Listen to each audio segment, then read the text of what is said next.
जाने से पहले अपने आप को तैयार करें और फिर से अपनी आंखों को बंद करें और एक दूसरे का हाथ पकड़कर कहें, जागते रहो, जागते रहो, मुस्कुराते रहो। फिर से कहें, मैं बहुत आनंदित हूं, मैं बहुत आनंदित हूँ, मैं धन्यवाद करता हूं। मैं धन्यवाद करता हूँ।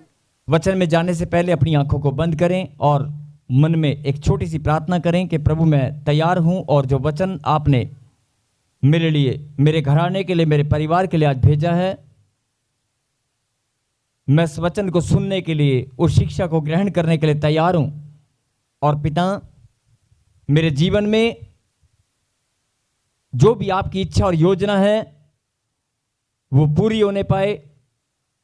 मैं प्रार्थना करता हूं कि आपका अनुग्रह, मनुष्य और परमेश्वर दोनों ही अनुग्रह मुझ पर और मेरे परिवार पर, मेरे बच्चों पर बढ़ते जाएं।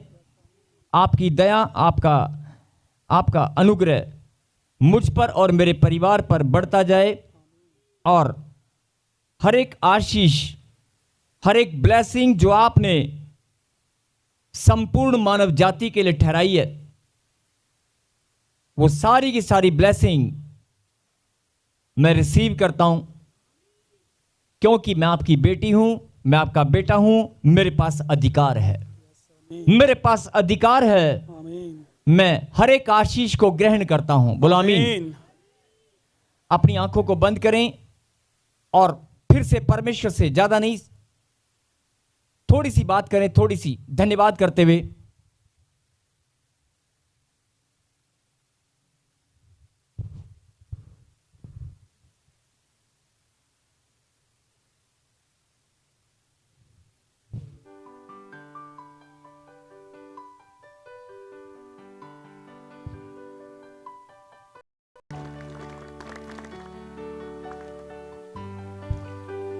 और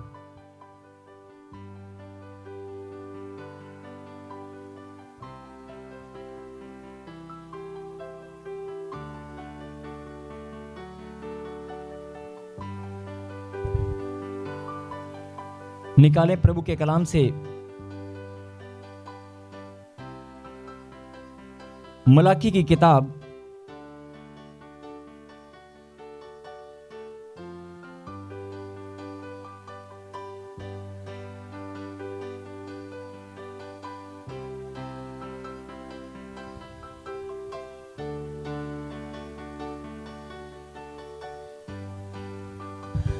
मलाकी की किताब 3 अध्याय चैप्टर 3 और वहां पर एक हेडलाइन लिखी है,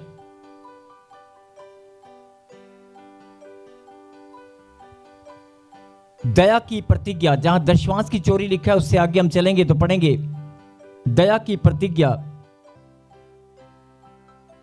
मलाकी की किताब 3 अध्याय और 3 अध्याय में जहां अभी पढ़ना नहीं, 16 आयत, उसके ऊपर लिखा है दया की प्रतिज्ञा। अभी प्रभु की प्रेजेंस में जितने भी उसके बच्चे आज यहां पर मौजूद हैं, हम सब मिलकर प्रभु को धन्यवाद देते हैं। और प्रभु को धन्यवाद जब देना तो ताली जरूर बजनी चाहिए।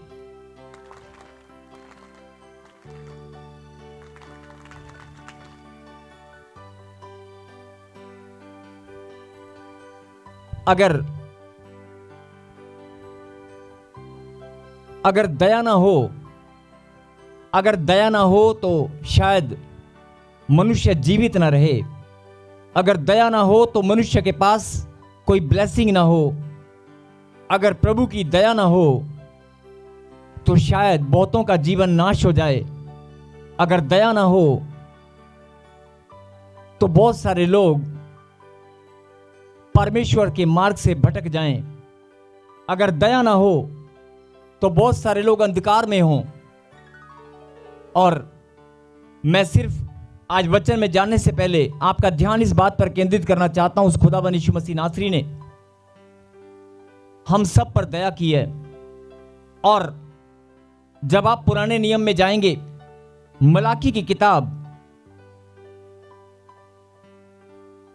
जब आप पढ़ेंगे इसके बाद पुराना नियम, यहां पर यह आखिरी चैप्टर है, और उसके बाद नया नियम जब शुरू होता है मत्ती की किताब से। पुराना नियम और नया नियम में जो वर्षों का भेद है, जो समय है, वो जब आप पढ़ेंगे, मैं चाहता हूं कि सब लोग स्वयं पढ़ें, आपकी इच्छा होनी चाहिए और आप घर जाकर जरूर पढ़ें, ढूंढें, खोजें कितना लंबा समय है। पुराना नियम के बाद नया नियम, परमेश्वर ने कितने वर्षों तक बात नहीं किया, परमेश्वर ने कितने वर्षों तक कोई भविष्यवक्ता नहीं भेजा, परमेश्वर ने कितने वर्षों तक दया नहीं की, या कितने वर्षों तक शुद्धि नहीं ली। लेकिन फिर बहुत, मैं बताऊंगा नहीं, लेकिन बहुत सारे लोगों को मालूम भी है, यार बहुत सारे लोग, मैं चाहता हूं कि आप खुद बाइबल में पढ़ें ताकि आपकी क्यूरियोसिटी बनी रहे, आपकी इच्छा बनी रहे, आप ढूंढें, खोजें। यहीं कितने लंबा अरसा, कितने वर्षों के बाद, 50, 100, 200, क्या पता कितने, ढूंढो, कितने वर्षों के बाद परमेश्वर ने शुद्धि ली और नया नियम हम सबके जीवन में आया और यीशु मसीह का जन्म इस धरती पर हुआ। धन्यवाद दें ताली बजाकर। हालेलुया। पुराने नियम और नए नियम में कुछ वर्षों का समय रखा गया है। जब आप ध्यान से पढ़ेंगे तो आपको बहुत गहरी बात समझ में आएगी, लेकिन मैं सिर्फ आपको यह बताना चाहता हूं कि परमेश्वर ने अपने बच्चों से जो वायदा किया है, जो वाचाएं बांधी हैं, परमेश्वर ने कभी अपने बच्चों को अकेला नहीं छोड़ा। लेकिन इंसान ने हमेशा गलतियां करता आया है, इजरायली लोग भी, और वो गलतियां करते करते, पाप करते करते, परमेश्वर से विमुख होकर, परमेश्वर से दूरियां बनाकर अपने और परमेश्वर के बीच में बहुत बड़ा गैप खड़ा कर दिया और परमेश्वर ने अपने आप को कठोर किया। लेकिन कठोर भी किया, लेकिन दया भी दिखाई। आज भी मैं पवित्र आत्मा की अगुवाई के द्वारा आपका ध्यान इसी बात पर केंद्रित करना चाहता हूं कि अभी कुछ समय पहले आपने एक महामारी को देखा होगा और उसे बहुत सारे लोग भूल गए हैं, जिसका नाम कोरोना। कुछ याद आ रहा है? बहुत सारे लोग हमारे साथी थे और प्रार्थना में योद्धा थे और प्रभु के दास भी थे, सेवा करने वाले भी थे, और जो सेवा करने वाले नहीं थे, जो प्रार्थना करने वाले नहीं थे, वो अलग बात है। लेकिन जो प्रार्थना करने वाले थे, जो बाइबल पढ़ने वाले थे, जो विश्वासी थे, जो प्रभु की महिमा करने वाले थे, वो लोग भी चले गए। और आप कुछ लोगों को जानते भी होंगे, आपके जीवन में ऐसे लोग आपको जरूर जानते होंगे जो लोग प्रभु के विश्वासी थे और वो चले गए। मैं सिर्फ आपका ध्यान इस बात पर केंद्रित करना चाहता हूं कि अगर परमेश्वर ने कुछ महीनों के लिए अपना हृदय कठोर किया और मंदिरों पर ताले जड़ दिए,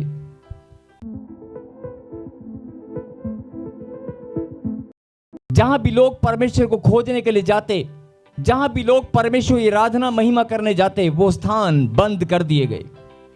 आपने घर में बैठकर ही लोग मजबूर हो गए, बंद हो गए, ताले लग गए, दुकानें, सब कुछ आप सब जानते हैं। लॉकडाउन, और वो लॉकडाउन का समय बढ़ता गया। थोड़ी सी रिलैक्सेशन मिलती थी, लेकिन फिर बढ़ता गया और बहुत सारे लोग उस कोरोना में चले गए। मैं उस कोरोना की याद इसलिए दिला रहा हूं कि इसी वर्ष में हो सकता है परमेश्वर अपने हृदय को फिर से कठोर करे, और गलती से अगर परमेश्वर ने कठोर किया, फिर से कहीं विपत्ति का हमें सामना न करना पड़े। जो लोग परमेश्वर को नहीं जानते और जो जानते हैं, बड़े दुख की बात है कि अगर विपत्ति का सामना वो लोग करें जो परमेश्वर को जानते हैं। जो नहीं जानते वो तो एक अलग बात है, लेकिन ये हमारी मॉरल रिस्पॉन्सिबिलिटी है, स्पिरिचुअल रिस्पॉन्सिबिलिटी है, हमारी आत्मिक जिम्मेवारी है, हमारी इंसान होने के नाते एक अच्छा इंसान होने के नाते हमारी जिम्मेवारी है कि हम हर एक आत्मा को बचाएं जो परमेश्वर को नहीं भी जानते, जिनके पास परमेश्वर के सुसमाचार नहीं पहुंचा, जिनके पास प्रभु का नाम नहीं पहुंचा, जिनके घर में, जिनके जीवन में, जिनके बिजनेस कारोबार में, जिनके रिश्तों में अभी भी अंधकार है। बहुत सारे लोग अपने बच्चों को देखते हैं और अपने बच्चों और परिवार तक सीमित रहते हैं। अपने बच्चों और परिवार को सीमित कि मेरा बच्चा, मेरी बेटी, मेरे रिश्ते, मेरा दायरा नहीं। आपको ये फैसला लेना होगा। क्यों लेना होगा मैं भी बताऊंगा। जो लोग क्यों लेना होगा, अभी मैंने आपको बताया कि कोरोना, मैं डरा नहीं रहा हूं या आपको कोई जैसे भ्रम में डालकर कोई बात को भरमा देते हैं, मैं ऐसे नहीं बोल रहा हूं। मैं खरी बात बोल रहा हूं, बिल्कुल खरी। जो लोग सुन रहे हैं उनसे विनती है, जरा ध्यान से सुने। कोरोना जैसी महामारी जो हम सब जवान बच्चे, खास तौर पर जवान बच्चे, जो जवान है वो हाथ उठाएं।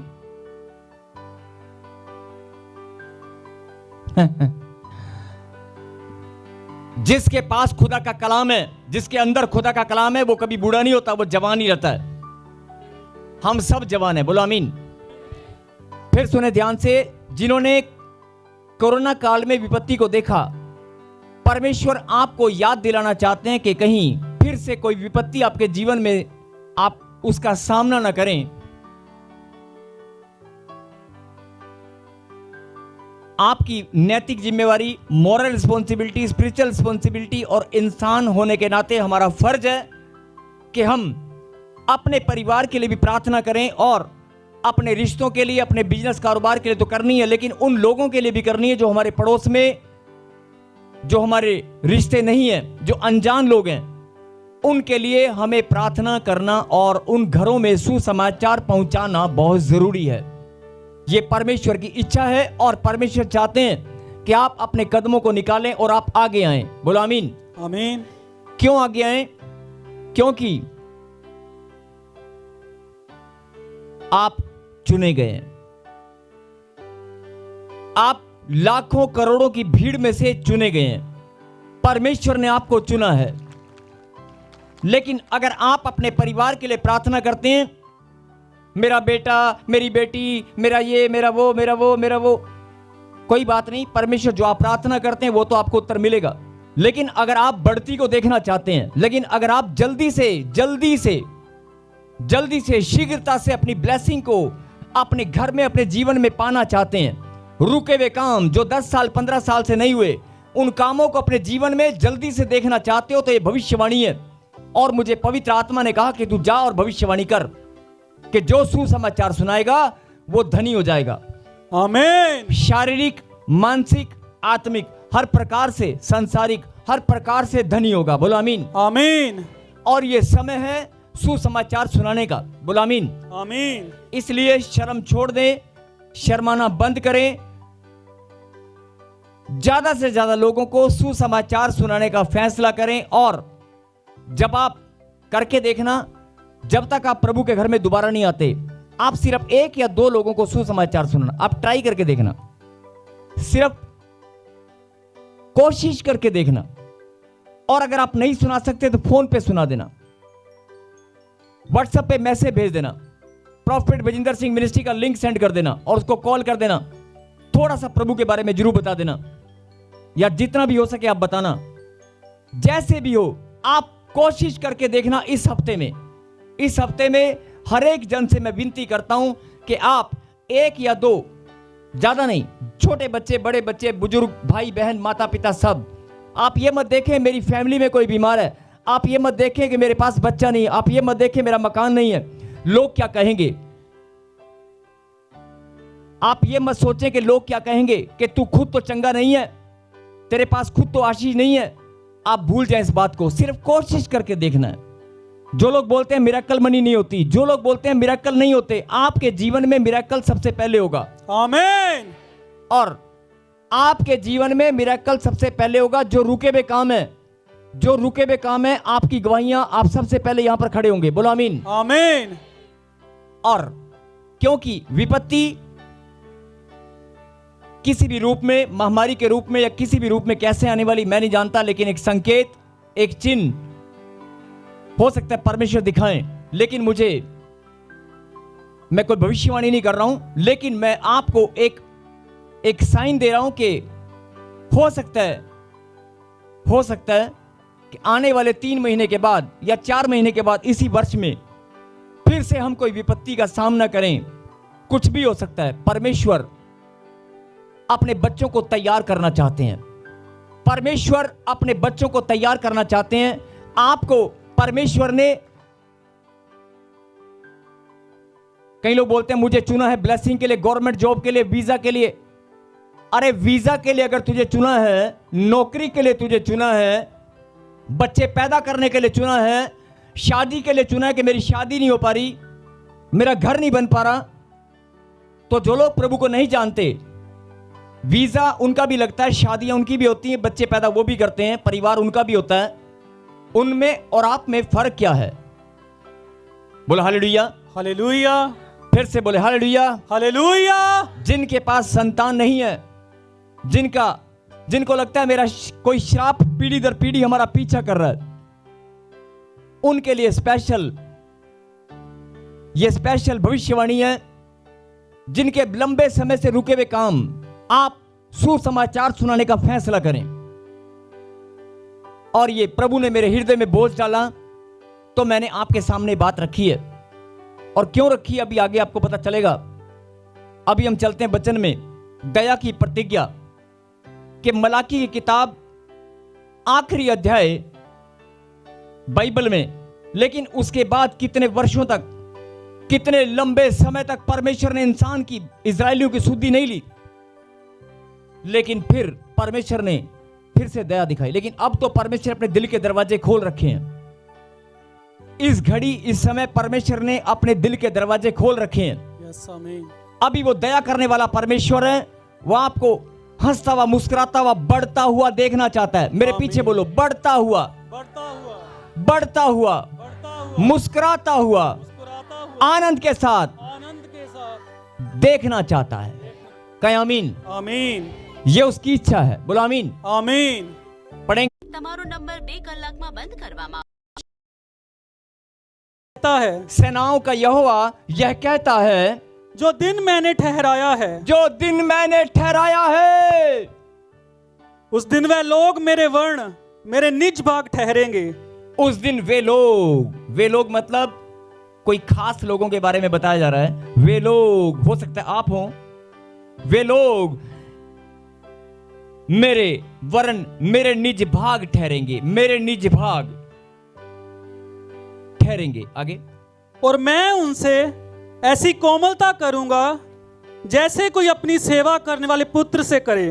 और मैं उनसे ऐसी कोमलता करूंगा जैसे कोई अपने सेवा करने वाले पुत्र से करे। अगर एक माता पिता के 4-5 बच्चे हैं,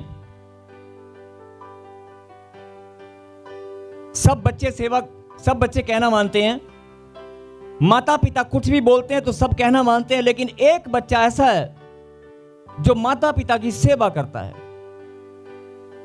तो आप जानते हैं कि माता और पिता की सेवा करने वाला, माता और पिता का जो हृदय है उसके साथ कोमलता अलग से होगी कि नहीं होगी? माता और पिता का व्यवहार, बोल बाणी उस सेवा करने वाले बच्चे से कुछ अलग होगा कि नहीं होगा? आप समझते हैं इस बात को कि अगर कोई सेवा करता है, 2-3 बच्चों में से, कहना सारे मानते हैं लेकिन एक ज्यादा सेवा करता है, 2 ड्यूटी पे जाते हैं, एक सेवा करता है, सेवा करने वाले से माता पिता का व्यवहार, बोल बाणी और प्रेम कुछ अलग होगा कि नहीं?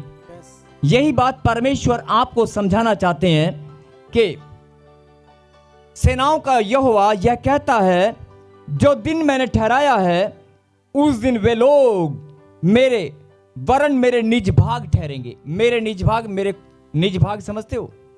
मेरा निज भाग, मेरा अपना हिस्सा, मेरे शरीर का हिस्सा, मेरा अपना खुद का टुकड़ा, मेरा निज भाग। बोलो हालेलुया। हालेलुया। मेरा अपना निज भाग ठहरेंगे और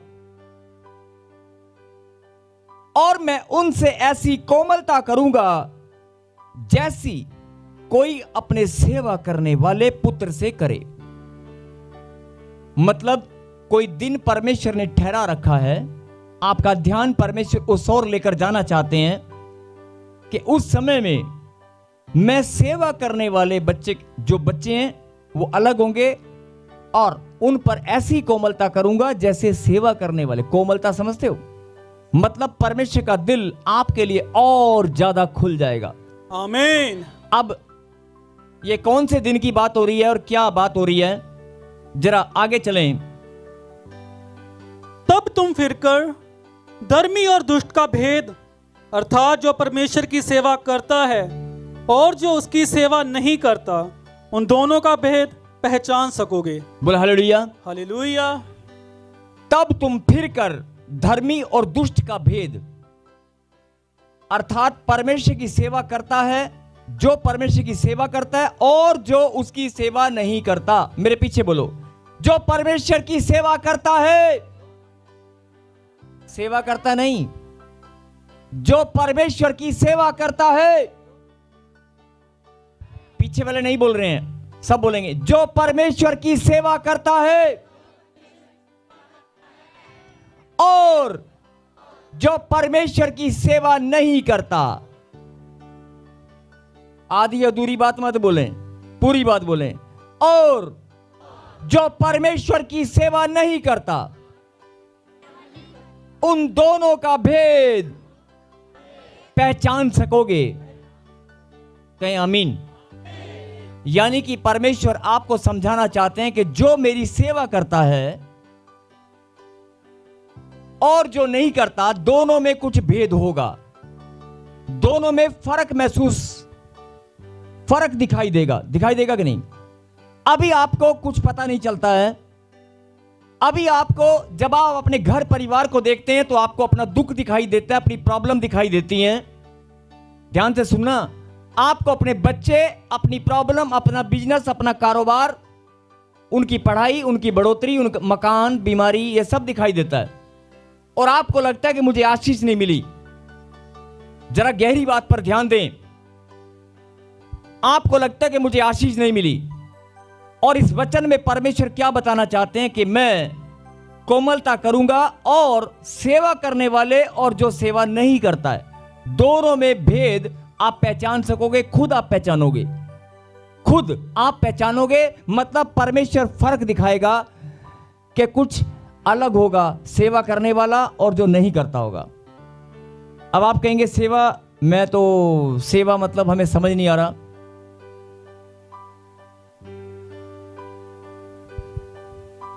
आपका ध्यान अपनी प्रॉब्लम, अपनी समस्याओं की ओर जाता है।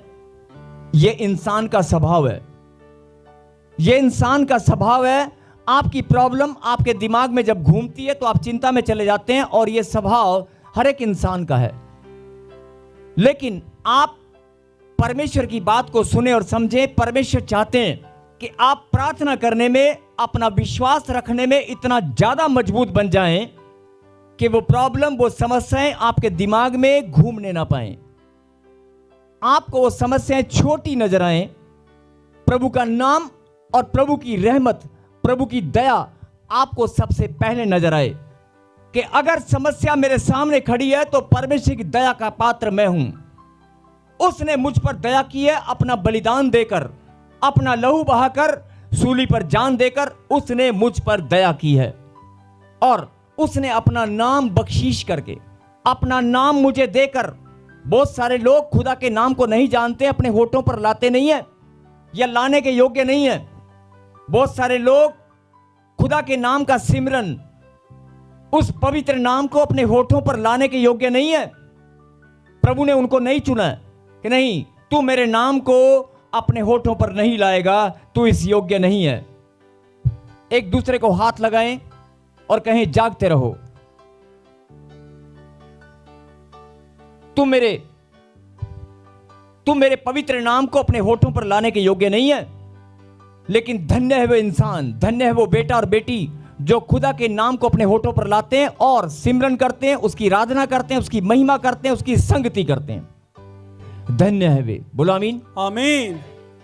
और अगर आप में से कोई यहां पर बैठा है जिसको परमेश्वर ने चुना है और आपकी आत्मा इस बात की गवाही देती है, आपकी आत्मा इस बात की गवाही देती है कि मुझे परमेश्वर ने सिमरन करने के लिए अपना नाम मेरे हृदय में, मेरे खून में, पानी में, हड्डी में, मांसपेशियों में उसने वचन को, अपने नाम को मेरे अंदर स्थिर कर दिया है, मैं धन्य हूं, मैं दुनिया से अलग हूं। आपकी आत्मा इस बात की गवाही देती है। अगर आपकी आत्मा इस बात की गवाही देती है, और आपको यह बात मैंने पिछले हफ्ते, उससे पिछले हफ्ते भी वचन में बताया था, आप चुने गए हैं। मैंने क्वेश्चन किया था कि आपको किसी ने जबरदस्ती तो नहीं बुलाया? बुलाने वाला कौन है?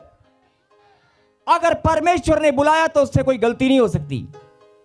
अगर परमेश्वर ने आपको चुना है, बुलाया है, तो उसने कोई गलती नहीं की है।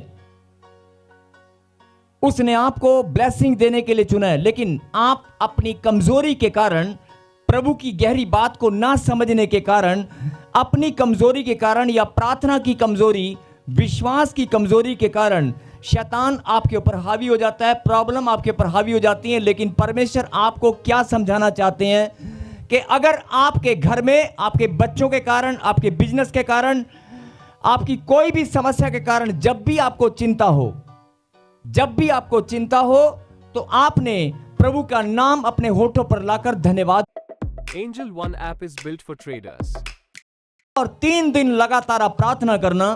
3 दिन इसलिए कि परमेश्वर आपको मजबूत बनाना चाहते हैं। यस, आमीन। और ये भविष्यवाणी है, वो समस्या आपके जीवन में सदा के लिए चली जाएगी। आमीन। आपने वो बहन की गवाही को सुना अभी, वो रो रही थी, 1 साल से डॉक्टर के पास जाकर, इंजेक्शन लगाकर, मेडिकल स्टोर पर जाकर तड़प रही थी, लेकिन जैसे उसने विश्वास किया उसकी रिपोर्ट नॉर्मल आई है, समस्या सदा के लिए चली गई।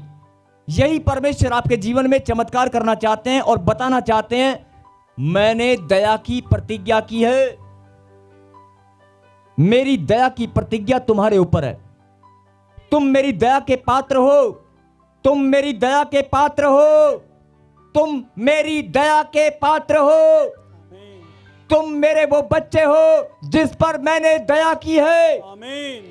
तुम्हें लाखों की भीड़ में से चुनकर अलग किया है। तुम्हारे ऊपर शैतान का अधिकार नहीं है, आमीन। केवल मेरा अधिकार है। आमीन। और जो लोग अभी भी, जिनके दिमाग में ये बात लगती है कि मेरी समस्या, मेरी प्रॉब्लम, मेरे रुके हुए काम, मेरे पास बच्चा नहीं है, मेरे पास ये नहीं है, मेरे पास वो नहीं है, आप धन्यवाद की प्रार्थना करना शुरू करें। और परमेश्वर आपको, जो ये वचन में लिखा है कि मैं सेवा करने वाला और जो करता है और जो नहीं करता, परमेश्वर की सेवा करने वाला जो सेवा करता है और नहीं करता, दोनों में फर्क दिखाऊंगा। सेवा करने वाला लाडला पुत्र होगा और वो अलग किया जाएगा, ऊंचा उठाया जाएगा। आमीन।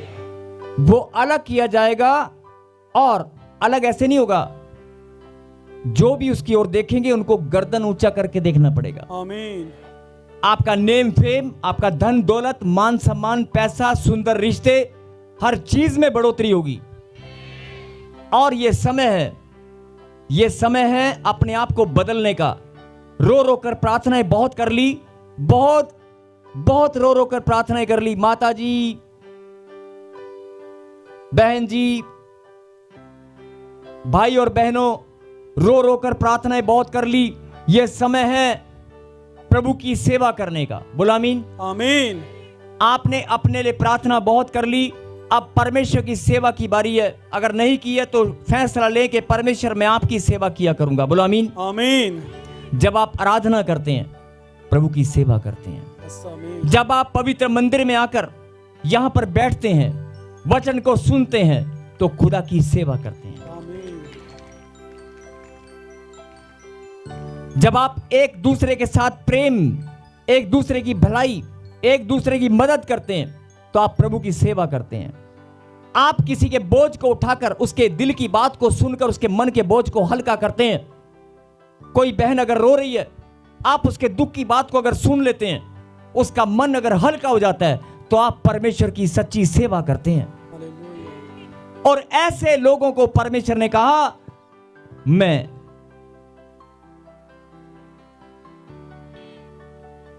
अलग करने वाला हूं। आमीन। अगर आप किसी के दिल के बोझ को हल्का करना जानते हैं, आप प्रॉब्लम सॉल्व नहीं करना जानते लेकिन उसकी बात को सुनना जानते हैं, उसको हौसला देना जानते हैं, अगर आप किसी को हौसला भी देना जानते हैं तो परमेश्वर की सेवा करते हैं। अगर आप भलाई करना जानते हैं, किसी पर दया दिखाते हैं, किसी पर अपना कोमलता वाला स्वभाव आप जाहिर करते हैं, तो आप परमेश्वर की सेवा करते हैं। और अगर किसी को खुदा का कलाम आप सुनाते हैं, बताते हैं, तो आप प्रभु की सेवा करते हैं। यस आमीन। और अगर आप शुभ संदेश, सुसमाचार को किसी के जीवन में जब आप गिफ्ट के तौर पर देते हैं, जो गिफ्ट उसके लिए तो वो गिफ्ट ही है। जो आत्मा, जो शरीर दे प्राण आत्मा, जो परमेश्वर के वचन को, परमेश्वर के सुसमाचार को नहीं जानता, अंधकार में है, उसके लिए वो बड़ा गिफ्ट है जिसको आप सुसमाचार सुनाते हैं। बोलो आमीन। आमीन। और जब आप ध्यान से सुनना, जब आप किसी को गिफ्ट देंगे, गिफ्ट सुसमाचार का गिफ्ट, तो परमेश्वर की सच्ची सेवा करते हैं। और जब आप सुसमाचार का गिफ्ट किसी को देते हैं और सच्ची सेवा करते हैं, तो परमेश्वर ने क्या कहा कि मेरी सेवा करने वाला जो सेवा नहीं करता और जो सेवा करता है, उसमें, उन दोनों में आप खुद भेद को पहचान सकोगे। आप अपने आप पता चल जाएगा आपको कि कोई फर्क आपके अंदर है। जो सेवा नहीं करते और जो सेवा करते हैं, उनके अंदर एक फर्क, परमेश्वर उनको कुछ अलग करने वाले हैं। बोलो आमीन। आमीन। मतलब आपकी बढ़ोतरी निश्चित है, आपकी ब्लेसिंग स्वर्ग से उतर कर आएंगी, आपका जीवन बदल जाएगा। मैं हवा में ऐसे नहीं बोल रहा हूं, ये परमेश्वर की प्रतिज्ञा है, दया की। उसने आपके ऊपर दया की प्रतिज्ञा की है, दया के पात्र हैं आप। और जीवन में अगर कोई भी पाप है, गलती है, गुनाह है, तो पश्चाताप करो। अभी खुदा ने अपने दिल के दरवाजे को खोल रखा है, अभी उसने कोमलता दिखा रखी है, अभी उसने कठोर नहीं किया। याद करो कोरोना का समय, अगर फिर से परमेश्वर ने अपने हृदय को कठोर कर लिया, अभी बहुत सारी न्यूज आप सुनते हैं, किसी के जवान बच्चा चला गया, कोई एक्सीडेंट हुआ, अभी आप बहुत सारी खबरें सुनते हैं, किसी ने किसी को गोली से मार दिया, किसी ने अचानक ऐसा एक्सीडेंट में हादसा हो गया, बहुत सारे लोग बीमारी के अंदर ऐसा चले गए। अरे रेत के कण जितनी भी प्रॉब्लम आपके ऊपर नहीं आएगी, धूल का पार्टिकल भी आपके घर में नहीं घुसेगा, आपके ऊपर परमेश्वर का बलवंत हाथ बना रहेगा। जैसे कोरोना के अंदर आपने देखा होगा कि बाजू वाला लुढ़क गया लेकिन आप सुरक्षित हैं। आपने देखा होगा कि एक साथ चले गए लेकिन आप अकेले बच गए। ऐसे परमेश्वर आपको सुरक्षा देंगे और बढ़ाएंगे। और मैं, प्रभु के वचन में लिखा है कि मैं जो सेवा करता है और जो सेवा नहीं करता, दोनों में भेद को प्रकट करूंगा, और आप खुद पहचानेंगे। और सेवा करना मैंने आपको बता दिया, वचन को सुनना, वचन को सुनाना, किसी के बोझ को हल्का करना, किसी की मदद करना, किसी को रास्ता दिखाना, भटके हुए को सच्चाई का मार्ग दिखाना, यह परमेश्वर की महान सेवा है। किसी के घर में सुसमाचार का प्रकाश भेजना, जिनके घर में अंधकार है, यह परमेश्वर की महान सेवा है। क्या आप सेवा करने के लिए तैयार हैं? आप प्रार्थना करने के लिए तो तैयार हैं? जब आपके घर परिवार पर विपत्ति आती है, जब आपके घर में गांठ, गिल्टियां, पथरियां, रसोलियां, बवासीर का दर्द, कैंसर की प्रॉब्लम आपके घर में आती है, तो आप रो रो कर प्रार्थनाएं करते हैं कि नहीं?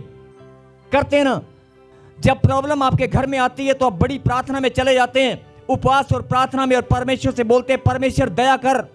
लेकिन आज परमेश्वर आपको बताना चाहते हैं, अरे मैंने 2026 साल पहले तुझ पर दया कर दी है। हालेलुया। अरे दया मांगने की जरूरत नहीं है, दया मांगने की जरूरत नहीं है। 2026 साल पहले, सुन ले मेरी बेटी, सुन ले मेरे बेटे, तुझ पर मैंने दया कर दी है।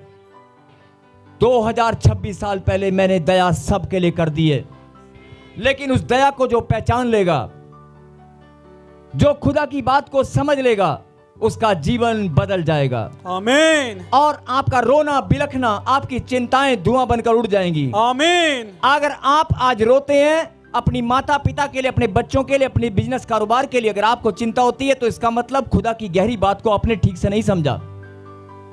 उसने 2026 साल पहले आपके ऊपर दया कर दी है। यस आमीन। आप उसकी दया के पात्र हैं। आपके ऊपर परमेश्वर ने रोना, चिल्लाना, कमजोर बनना बंद करो। जो प्रॉब्लम आपको घेर कर बैठी है, जो समस्याएं आपको घेर कर बैठी हैं, घोषणा करो कि शैतान, प्रॉब्लम, तू हार चुका है, तू हार चुकी है। मैं परमेश्वर की दया मेरे ऊपर है, परमेश्वर की दया मेरे ऊपर है, मैं उसकी दया का पात्र हूं। बोलो आमीन। हाथ लगाओ और कहीं जागते रहो। यस, जागना बहुत जरूरी है। बोलो आमीन। आमीन। और ये भविष्यवाणी है, जो लोग प्रभु की सेवा में आगे आएंगे। कई लोग कहते हैं कि पास्टर बनके, प्रभु का दास बनके सेवा होती है, वॉलंटियर बनके सेवा होती है। वो भी एक सेवा है। प्रभु के घर में आकर दरियां फोल्ड करना, चर्च में काम करना, टॉयलेट बाथरूम साफ करना, सफाई करना, बर्तन साफ करना, यह भी प्रभु के घर में सेवा है। यह भी सेवा है।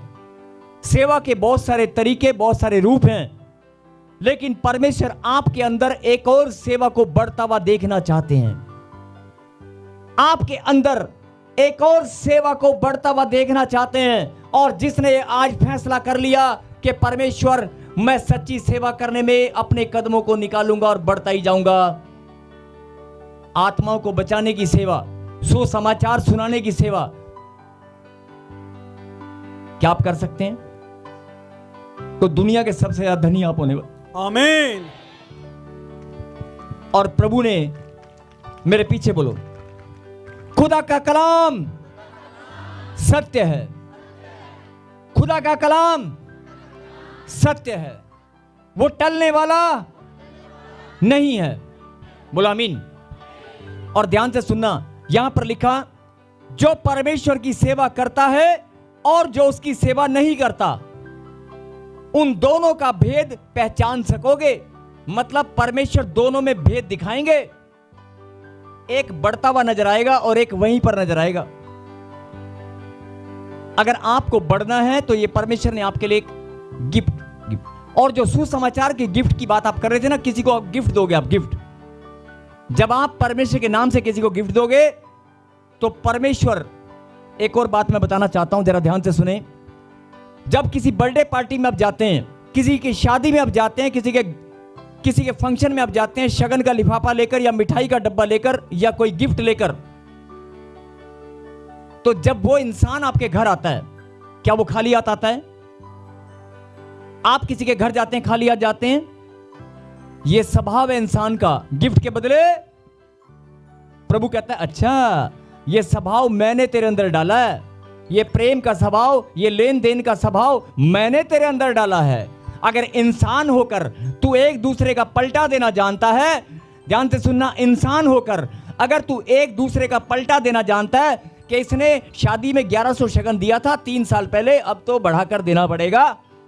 जब उसकी बहन आई थी, 2 सूट लेके आई थी, उन्होंने साढ़े ना सोना भी पाया सीगा, ओए होए, उन्होंने सानू ना, उन्होंने बच्चे ने सानू ये चीज दी सी। बड़ा याद होता है, बड़ा याद रखते हैं एक दूसरे का गिफ्ट। रिश्तेदारों के लंबे लंबे गिफ्ट याद रहते हैं। परमेश्वर कहता है, इंसान होकर तुझे याद रहता है तो मैं परमेश्वर हूं। मैं तेरा दिया हुआ, तेरा बोया हुआ कैसे भूल सकता हूं? मैं भी पलटकर तुझे बढ़ाकर देने वाला हूं। आमीन। बढ़ाकर नहीं, गुणात्मक वृद्धि में देने वाला हूं। आमीन। मैं गुणात्मक वृद्धि में देने वाला हूं। बोलो आमीन। आमीन। जिनको ये बात समझ में आ गई कि नहीं आ गई? इंसान होकर पलटा देना जानते हो, एक दूसरे का हिसाब किताब रखना जानते हो। उसने 500 रुपए का शगन दिया था, 200 रुपए दिए थे। जब वो हमारे घर में आया था तो मेरे बच्चों को 100 रुपए दे के गए थे, याद रहता है ना? उसने मुझे 2 सूट दिए थे और उन्हें तो ना पैड़ा सूट दिता सी ना, सब याद रहता है, पैड़ा सूट दिता सीगा, एनू बता के नहीं देना। इन्ना गंदा सूट साडे रिश्तेदारी च किसी ने दिता ही नहीं। ਮੈਨੂੰ ਯਾਦ ਹੈ ਹਲੇ ਵੀ ਤੇਰੀ ਤਾਈ ਨੇ ਸਾਨੂੰ ਕੀ ਦਿੱਤਾ ਸੀਗਾ, ਤੇਰੀ ਨਾਨਕੇ ਪਰਿਵਾਰ ਨੇ, ਤੇਰੇ ਮਾਮਕੇ परिवार ने ਸਾਨੂੰ ਕੀ ਦਿੱਤਾ ਸੀਗਾ, ਮੈਨੂੰ याद है हले भी। बुरा हो या अच्छा सब याद रहता है, याद रहता कि नहीं? किसी का गिफ्ट, किसी का पलटा याद रहता है ना। तो अब अपनी आत्मा में झांक कर देखो, तुम इंसान हो, तुम्हें याद रहता है, वो परमेश्वर है, वो परमेश्वर है। उसकी सेवा करने में जितने भी कदम निकालोगे, उसकी सेवा करने में, उसके लिए जितना भी बोगे, 10 रुपए, 20 रुपए, 50 रुपए, 100 रुपए नहीं। कई लोग कहते हैं कि नहीं नहीं हम तो बोते हैं, हमें तो कुछ मिलता ही नहीं है। दिल खोलकर, आंख बंद करके, बंद मुट्ठी करके बोकर देख, ईमानदारी से दशवांश बोकर देख, 3 महीने ईमानदारी से दशवांश देकर देख। मेरी बात याद रखना, जो लोग दशवांश की चोरी करते हैं, दशवांश पैसों की बात नहीं कर रहा हूं, प्रार्थना का दशवांश भी होता है, सेवा का दशवांश भी होता है, शारीरिक श्रम, शरीर से, मन से, तन से, धन से, हर प्रकार से दशवांश होता है। जिस तरह से भी बोना चाहता है बोले। इंसान होकर तुझे पलटा याद रहता है, गिफ्ट याद रहते हैं, सूट याद रहता है, मैं परमेश्वर हूं। याद रखना, ये स्वभाव मैंने तेरे अंदर डाला है, मैं तेरा बोया हुआ कैसे भूल जाऊंगा। अरे मैं तेरा बोया हुआ कैसे भूल जाऊंगा? तेरे सेवा में निकाले हुए कदम मुझे गिनने नहीं आते क्या? मैं कैसे भूल सकता हूं? तेरा बोया हुआ पलट कर तुझे गुणात्मक वृद्धि में देने वाला हूं। बोकर देख, बोकर देख, लेकिन बोने में शंक और कंजूसी मत करना। बहुत सारे लोग बोते हुए कंजूसी और शंका करते हैं, नहीं। और प्रभु ने कहा सेवा करने वाला, जो सेवा करेगा और ये सुसमाचार की सेवा करने वाला, दोनों में क्या करेगा? परमेश्वर भेद दिखाएगा और आप उस भेद को पहचानोगे। जो कमियां आपके जीवन में वो सब दूर होंगी, जो आशीष आपकी रुकी हुई सबसे पहले आपके पास आएगी, जो काम आपके नहीं बने वो बनते चले जाएंगे, जो आज तक जीवन में गवाही नहीं दी सबसे ज्यादा गवाहियां तुम्हारे पास होंगी। आमीन। जो पैसा जिसके लिए तुम तरसते थे वो तुम बांटने वाले बनोगे। आमीन। जो पैसा जिसके लिए तुम तरसते थे, फिर सुन लो, वो बांटने वाले, देने वाले बनोगे। यस आमीन। मैं लुटाने वाले नहीं बोल रहा हूं, देने वाले बनोगे। बोलो आमीन। आमीन। जो मोटरसाइकिल के लिए तरसते थे वो हवाई जहाज में बैठकर सपना पूरा करेंगे। आमीन। मैं ऐसे नहीं बोल रहा हूं। जिनके पास रोजगार नहीं है, धन दौलत मान सम्मान कहां से आएगा? आसमान के झरोके खुल जाएंगे, लेकिन आएगा, यस आमीन। आएगा। वो पलटा देना जानता है, उसका कलाम सत्य है। आप इंसान होकर अपना हिसाब किताब रखना जानते हो, वो परमेश्वर है। बोलता है मैं तेरी सेवा में, जो सेवा करता है और जो नहीं करता, दोनों में भेद को दिखाऊंगा। और आज से आपके जीवन में आप फैसला करें, मेरे पीछे कहें, हे परमेश्वर मैं आपको धन्यवाद देता हूं।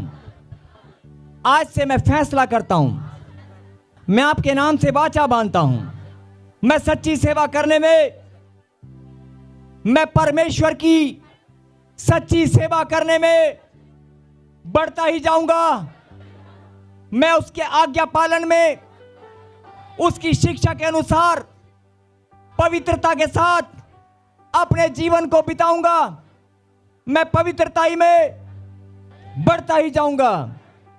मैं सुसमाचार सुनाने में, फिर से कहें, मैं सुसमाचार सुनाने में, आत्माओं को बचाने में मैं बढ़ता ही जाऊंगा। कहे आमीन।